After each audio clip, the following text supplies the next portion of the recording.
West Indies और Australia की women's टीमों के बीच खेली जा रही 3 टी20 मैचेस की सीरीज जो कि आर्नोस वाले ग्राउंड किंग्सटाउन के मैदान पर ही खेला जा रहा है, जिसके दो मुकाबले जो ऑलरेडी हो चुके हैं, जिसमें 2-0 से लीड लेकर के दोनों मुकाबले जीत करके ऑस्ट्रेलियन टीम ने सीरीज को भी यहां पर कब्जा कर दिया है। लेकिन आज के इस तीसरे मैच में जब ये दोनों टीमें दोबारा इसी मैदान पर खेलने उतरेंगी 24 मार्च को भारत के समय के हिसाब से सुबह 4 बजे से, लेकिन लोकल टाइम वहां के किंग्सटाउन के मैदान पर अगर हम बात करें तो 23 मार्च होगा, शाम के 6:30 बजे होंगे। तो एक रात वाले टी20 मैच के तौर पर जहां पर सिमिलर टाइम पर दोनों मुकाबले अभी तक के खेले गए इसी सीरीज में, जहां पर सिमिलर टाइप का स्कोर खड़ा किया ऑस्ट्रेलियन टीम ने दोनों ही मुकाबलों में पहले बैटिंग करते हुए 164 और 164 का। पहले मैच में निश्चित तौर पर उनकी 6 विकेटें गिरी, सेकंड इनिंग मैच के अंदर अगर आप देखें तो 5 विकेटें गिरी। लेकिन सेकंड मैच के अंदर हमने ये चीज देखी कि पहले मैच में तो पावर प्ले में पेसर्स के लिए हेल्प थी, लेकिन वो जो हेल्प रही पावर प्ले के दौरान पहले 6 ओवर में शुरुआती नई गेंद से वो खत्म होती दिखाई पड़ी हमको सेकंड मैच के दौरान। यानी कि पिच जो थी वो थोड़ी सी ज्यादा बेहतर बैटिंग करने के लिए खास करके पहली इनिंग में हो गई। लेकिन निश्चित तौर पर मैच के आगे बढ़ने के साथ साथ ये जो पिच रही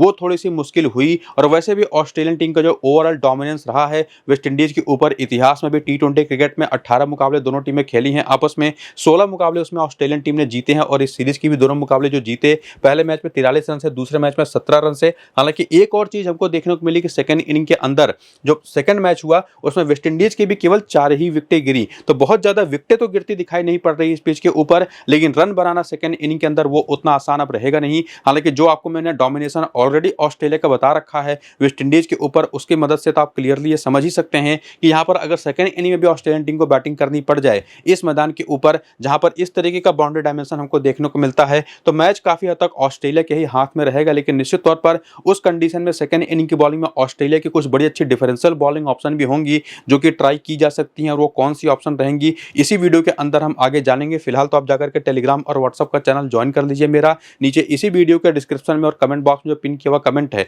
वहां पर लिंक आपको टेलीग्राम और व्हाट्सएप चैनल का मिलेगा। क्योंकि यहीं पर आपको मैं आज ये बताने वाला हूं कि अभी तक के जो मैचेस 2 मुकाबले हो चुके हैं इसी ग्राउंड पर, सेम पिच पर तीसरा मैच भी होगा या कोई फ्रेश पिच मिलेगी, और मेरी अपनी जो उसकी बेसिस पर फाइनल टीम बनेगी वो भी आपको मैं इसी टेलीग्राम और व्हाट्सएप पर दूंगा। तो नीचे जो डिस्क्रिप्शन और पिन कमेंट पर लिंक है, क्लिक करके ज्वाइन करके एक्टिव रहेंगे तो अपडेट्स वहां पर आपको मिल जाएंगे, फाइनल टीम भी आपको वहां पर मिल जाएगी। फिलहाल तो अगर आप प्लेइंग 11 और बैटिंग ऑर्डर जो देखें वेस्ट इंडीज की तरफ से पिछले मैच में उतरा था, जो निश्चित तौर पर दोनों मैच में सिमिलर ही रहा, केवल सिमन कैम्बेल का बैटिंग ऑर्डर चेंज हुआ दूसरे मैच के अंदर। और ये जो पूरी प्लेइंग 11 और बैटिंग ऑर्डर है इनकी, इसके अलावा जो बेंच पर बाकी 4 और ऑप्शन है उनके नाम भी देखते हुए, अगर आप पिछले मैच में जो बॉलिंग हुई खास करके वेस्ट इंडीज जैसी टीम की तरफ से, जो कुल टोटल 7 बॉलिंग ऑप्शन इन्होंने ट्राई किया, उसमें आलिया एलिन ने इस सीरीज में पहली बार बॉलिंग करी, केवल 1 ओवर का पहले मैच भी ये टीम में थी, लेकिन निश्चित तौर पर बॉलिंग इन्होंने किया नहीं। तो निश्चित तौर पर यह बात समझ में आती है कि बाकी 6 ऑप्शन एज ए बॉलर ज्यादा इंपॉर्टेंट इनके लिए हैं, जिसमें डिएंड्रा डॉटिन पावर प्ले के 2 ओवर और अराउंड 2 ओवर आपको डेथ में भी करते दिखाई पड़ेंगी, जहां जरा क्लैक्सटन भी आपको 2 ओवर पिछले मैच में करते दिखाई पड़ी इवन डेथ ओवर में। और इवन यहां पर हेली मैथ्यूज और करिश्मा रामहरक के साथ साथ एफी फ्लेचर, इनकी बाकी की 3 स्पिन बॉलिंग अटैक के ऑप्शंस हैं, जिसमें हेली मैथ्यूज आपको पूरे 4 ओवर करते दिखाई पड़ेंगी। और ये भी दोनों मैचेस में हमने देखा कि जो सेकंड बेस्ट प्रेफरेंस मिला है एज ए स्पिनर वो मिला है एफी फ्लेचर को, जिन्होंने पहले मैच भी 4 ओवर किया था, दूसरे मैच भी 4 ओवर किया, और दोनों मैच में उन्होंने बढ़िया बॉलिंग करी। विकेट हालांकि अभी तक एक ही मिला है, हालांकि करिश्मा रामहरक ने भी लास्ट मैच में 1 विकेट लिया, बढ़िया बॉलिंग करी 2 ओवर की, लेकिन पहले मैच भी इनसे 2 ही ओवर कराया गया था। तो कम से कम ओवरऑल कंक्लूजन जो निकलता है कि एफी फ्लेचर, हेली मैथ्यूज, जहां जरा क्लैक्सटन और डिएंड्रा डॉटिन इनकी 4 मेन बॉलिंग ऑप्शन होंगे, जिसमें से 5वीं सबसे बेस्ट ऑप्शन या तो चिनल हेनरी या तो एफी फ्लेचर को ये लोग एज ए, या तो करिश्मा रामहरक को ये लोग एज ए बॉलर ट्राई कर सकते हैं। किस इनिंग की बॉलिंग होगी उसके हिसाब से बाकी करियर के आंकड़े अगर आप देखना चाहें वेस्ट इंडियन प्लेयर्स के, तो वो भी आप यहां पर देख सकते हैं, जिसको देखने के बाद यहां पर रीसेंट फॉर्म की तरफ आए। और 2 मुकाबले चूंकि हो चुके हैं इस सीरीज में, तो देखेगी कैसी परफॉर्मेंस रही।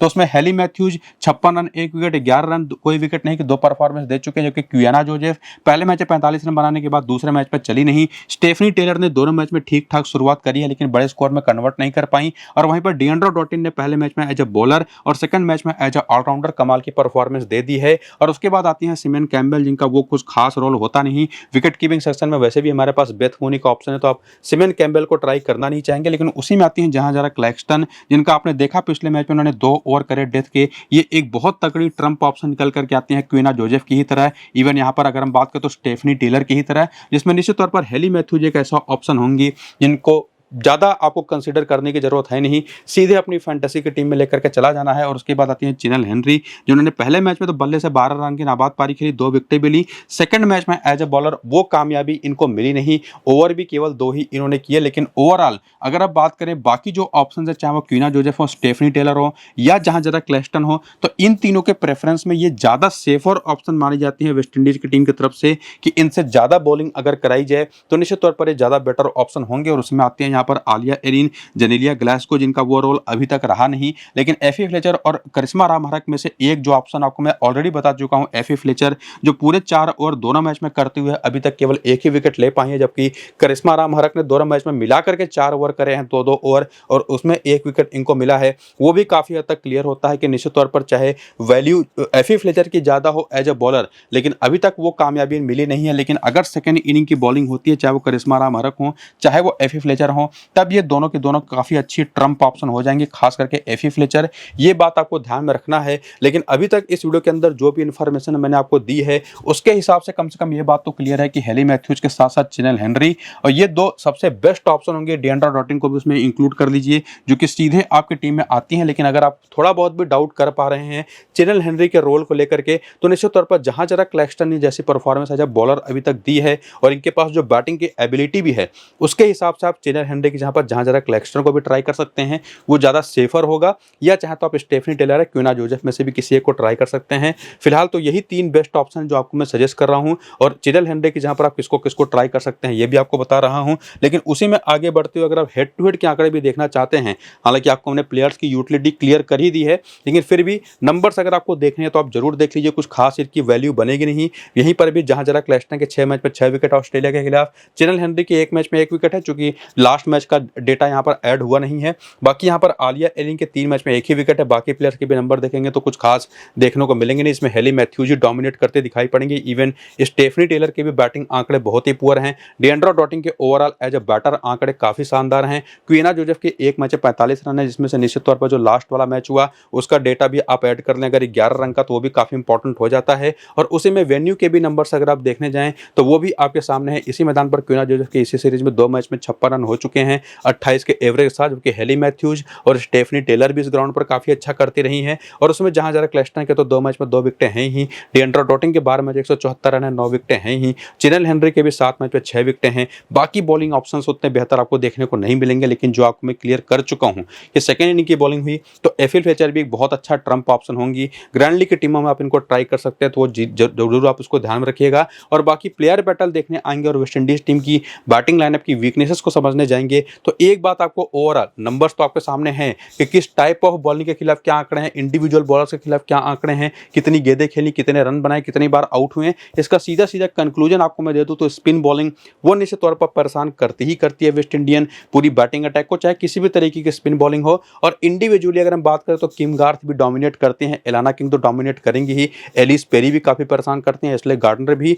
ये चीज आपको यहां से कंक्लूजन के तौर पर समझ में आएगी, जो कि बाकी भी जो बैटर्स हैं उनके खिलाफ भी काफी हद तक एविडेंट दिखाई पड़ेगी। तो ये जो वेस्ट इंडीज की टीम थी, जो कि निश्चित तौर पर यहीं पर क्लियर हो चुका है कि थोड़ी सी कमजोर दिखाई पड़ रही है ऑस्ट्रेलियन अटैक के सामने, स्पेसिफिकली जिनका प्लेइंग 11 और बैटिंग ऑर्डर इस तरीके का देखने को मिलता है, जो कि कोई भी टीम इसको हराना निश्चित तौर पर उतने आसानी से सोच नहीं पाएगी। और उसी में इनका जो बेंच है, जो बाकी 4 प्लेयर हैं, जिसमें एशले गार्डनर और मेगन सूट को पिछले मैच में उन्होंने रेस्ट कराया, लेकिन अभी तक लूसी हैमिल्टन और तालिया विल्सन इस सीरीज में नहीं खेली हैं। उसमें लूसी हैमिल्टन के आज के इस मैच में खेलने के चांसेस काफी अच्छे हैं। और उसमें जो बॉलिंग पिछले मैच में इन्होंने करी, जो टोटल 6 बॉलिंग ऑप्शन ट्राई किए, किसने किस किस ओवर में आकर के बॉलिंग करी, वो तो आप यहां पर देख सकते हैं। लेकिन इसमें ज्यादा दिमाग लगाने की आपको जरूरत है नहीं, सीधे सीधे जो भी स्पिन अटैक की बॉलिंग ऑप्शन हो ऑस्ट्रेलियन टीम में, उसको तो टीम में आपको रख लेना है। प्लस यहाँ पर किम गार्थ, निकोला कैरी जैसी मीडियम पेसर्स, जिसमें निकोला कैरी तो बैटिंग भी अच्छा खासा कर लेती हैं, वो भी बहुत इंपॉर्टेंट होंगे। लेकिन जैसा मैंने आपको ये बात बताया कि लूसी हैमिल्टन भी आज के इस मैच में खेल सकती है, जिनके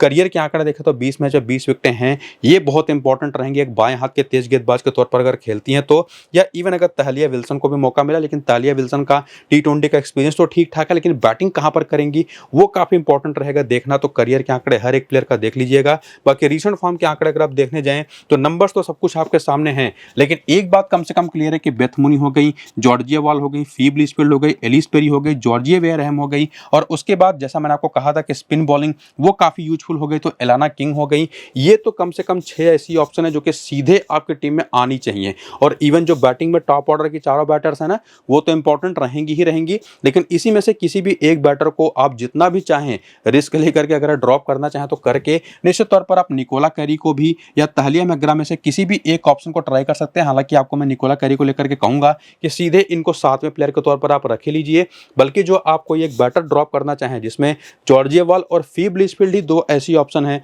जिनमें से किसी एक को आप ड्रॉप कर सकते हैं, वो रिस्क आप उठा सकते हैं। और वो रिस्क उठा करके आप या तो ताहिलिया मैकग्रा को और या तो किम गार्थ को और या तो सोफी मोलिनोक्स में से किसी एक को ट्राई कर सकते हैं, या बाई चांस अगर आप खेलते हुए देख लें लूसी हैमिल्टन को तो उनको भी। तो 7 से 8 प्लेयर तो आपकी टीम में होने ही चाहिए। ऑस्ट्रेलियन टीम की तरफ से ये बात तो काफ़ी हद तक क्लियर है, उसमें से कौन कौन रहेगा ये बात भी क्लियर हो गया। बाकी हेड टू हेड के आंकड़े अगर आप देखना चाहें तो जरूर देख लीजिए, लेकिन उतना इंपॉर्टेंट ये है नहीं। उसमें बेथ मूनी के आंकड़े अगर आप नोटिस करें तो 9 मैच में 181 रन है, 22 के एवरेज है, जिसमें से इसी सीरीज के पहले मैच में इन्होंने 70+ की इनिंग खेली थी। यानी कि बाकी के 8 मैचेस में, जिसमें से पिछला वाला मैच भी इंक्लूडेड है, कुछ खास एक कमाल कर नहीं पाए, तो वो रिस्क आप बेथ मूनी के साथ भी ले सकते हैं। हालांकि वो रिस्क अगर आप लेने जाएंगे बेथ मूनी के साथ कि उनको ड्रॉप करके कोई एक्स्ट्रा प्लेयर आप ट्राई करें तो वो ज़्यादा दिक्कत करेगा, क्योंकि उसके बाद तो विकेट कीपिंग सेक्शन में आपको सिमन कैम्बेल को लेकर जाना पड़ेगा और वो उतना बेहतर ऑप्शन है नहीं। तो निश्चित तौर पर या तो जॉर्जिया वॉल या तो फीब लिचफील्ड में से किसी एक को आपको ड्रॉप करना पड़ेगा अगर आप वो रिस्क लेना चाहते हैं तो। और वो ऐसा काम करके निश्चित तौर पर आप जो ऑप्शन आपको मैंने सजेस्ट किया था पीछे,